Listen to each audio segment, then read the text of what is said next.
Good morning. Today we will start our next topic, that is आपका centre of mass आपको बताया था क्या होता है पिछली वीडियो में. अब हम करेंगे इसकी डेरिवेशन कि उसका फॉर्मूला कैसे हम ड्राइव कर सकते हैं. सपोज करिए हमारी कोऑर्डिनेट एक्सिस होती हैं, ये वाई एक्सिस और ये एक्स एक्सिस. यहाँ पे कोई भी दो पार्टिकल्स पड़े हैं, एक पार्टिकल ये पड़ा है और एक पार्टिकल आपका ये पड़ा है, ए पॉइंट पे और दूसरा बी पॉइंट पे. अब देखिए सेंटर से इसका डिस्टेंस है आपका r1 और सेंटर से इसका डिस्टेंस है आपका r2. ठीक है. तो अब देखिए ये जो पार्टिकल्स दोनों पड़े हैं ए और बी पे, ए पार्टिकल बी पे फोर्स लगाएगा और बी पार्टिकल ए पे फोर्स लगाएगा. ठीक है.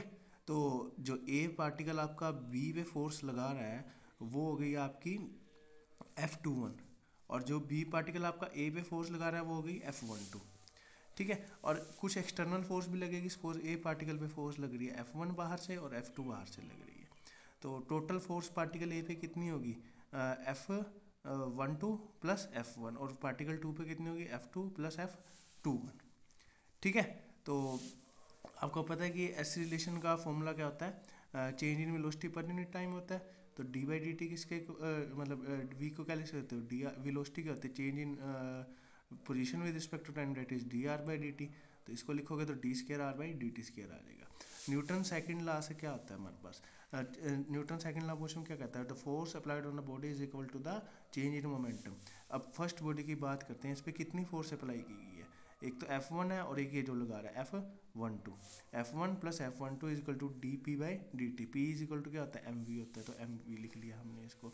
M कॉन्स्टेंट है तो बाहर आ जाएगा, M1 बाहर आ जाएगा. तो V की वैल्यू कितनी होती है, डी आर, मतलब इसको पुट कर दिया आपने तो क्या आ गया, F1 प्लस F12 कितना आ गया, D square by D t square M1 R1. ठीक है. और फिर उसके सिमिलरली सेकंड पार्टिकल की आप बात करेंगे तो F2 प्लस F21 कितना आ जाएगा आपका, D square by D t square M2 R2 का होल स्केयर. जो अगर हम ये सब सारी जो फोर्सेज इसके ऊपर लग रही है, चार फोर्सेज लग रही है ना, एक तो इसके बाहर से, इसके ऊपर बाहर से, और ये इसके ऊपर गा रहा है, ये इसके ऊपर गा रहा है. चारों फोर्सेज का जो अगर हम अब सम कर दें, मतलब adding equation number 1 and equation number 2, we get this equation. ठीक है. D square by D T common लेके अंदर क्या रहेगा, M1 R1 plus M2 R2. ठीक है. और उसके बाद देखिए एफ एक्सटर्नल कितनी आ जाएगी आपकी, M1 प्लस M2 से मल्टीप्लाई और डिवाइड कर दीजिए पिछली इक्वेशन को, तो आपको ये मिल जाएगा. तो आपको पता है एफ एक्सटर्नल आ गई आपकी M1 plus M2 D square by D t square. इसको हमने कह लिया आर वेक्टर. ये आर वेक्टर को क्या लिखा, M1 R1 plus M2 R2 upon M1 plus M2. ठीक है. यही जो आर है ना, यही पोजीशन वेक्टर है आपका सेंटर ऑफ मास का, जो आपको पॉइंट सी दिख रहा था इसके ऊपर. ठीक है. यही पोजीशन वेक्टर क्या है, कैपिटल आर वेक्टर है, जिसका कोऑर्डिनेट्स कैसे निकालेंगे, M1 R1 plus M2 R2 upon M1 plus M2.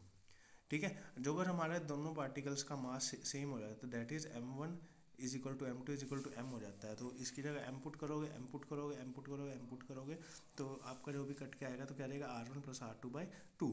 जिसका मतलब है कि जो अगर एक बॉडी में दो पार्टिकल्स हैं और दोनों का मास सेम है तो उसका सेंटर ऑफ मास का लाई करेगा, दोनों की लाइन ज्वाइन जो कर रही होगी उसके बिल्कुल सेंटर में ज्वाइन करेगा. ठीक है. ऐसे ही जो सपोज करो कि एक बॉडी में n पार्टिकल्स, अभी देखो दो पार्टिकल्स वाली बॉडी तो बहुत कम होती है, इसमें बहुत सारे पार्टिकल्स होते हैं. तो उनके लिए सेंटर ऑफ मास का फॉर्मूला आ जाएगा, मतलब डिस्टेंस निकालेगा M1 R1 plus M2 R2 plus MN RN upon M1 plus M2 plus MN. इसको शॉर्ट में आप लिखना चाहो तो लिख सकते हो summation I equal to 1 to n MI RI upon M. ठीक है. जहाँ पे ये समीशन इसके ऊपर M के ऊपर हुआ है तो ये total mass of the system हो गया. ठीक है ना. मतलब M1 प्लस M2 ये क्या है, टोटल मास, मतलब इंडिविजुअल पार्टिकल का मास है, सबको प्लस कर दिया तो क्या आ गया आपका, total mass of the system आ गया. ठीक है. हमारा अब जो नेक्स्ट टॉपिक है वो है टॉर्क. टॉर्क क्या होता है, टॉर्क आपका वही होता है, जैसे देखो आपने फोर्स पढ़ी है, जो फोर्स आपका रोल प्ले करती है लीनियर मोशन में, टॉर्क सेम रोल फॉलो करता है आपका एंगुलर मोशन में. ठीक है ना. मैथमेटिकली टॉर्क का फॉर्मूला क्या होता है, इसको रिप्रेजेंट करते हैं टाउ से. This is tau.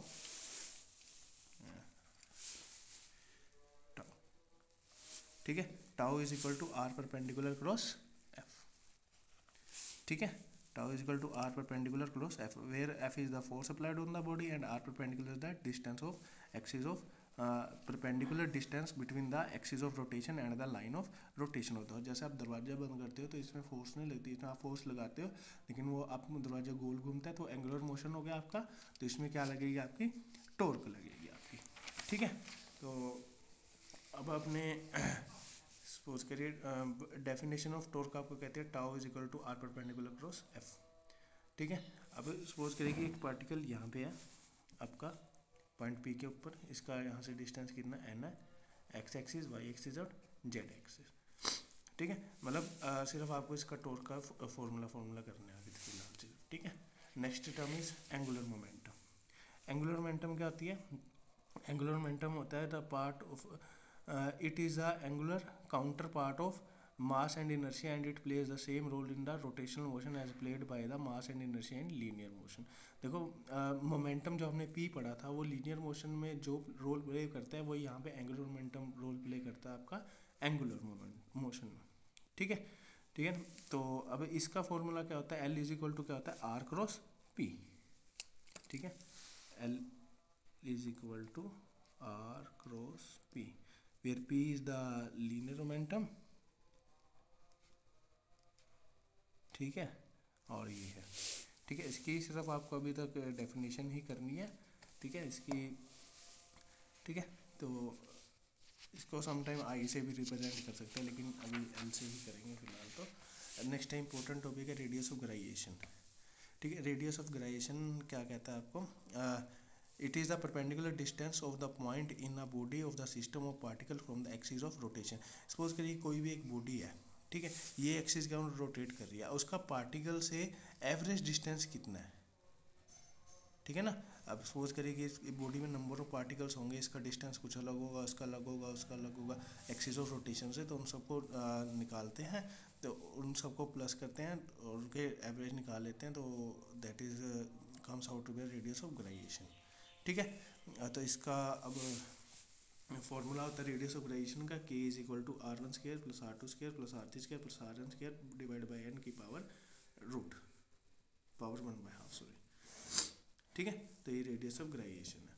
ठीक है, इसके बाद हम जो स्टडी करेंगे वो करेंगे theorem of parallel axis and theorem of perpendicular axis and then कुछ मोमेंट ऑफ इनर्शियाज निकालेंगे।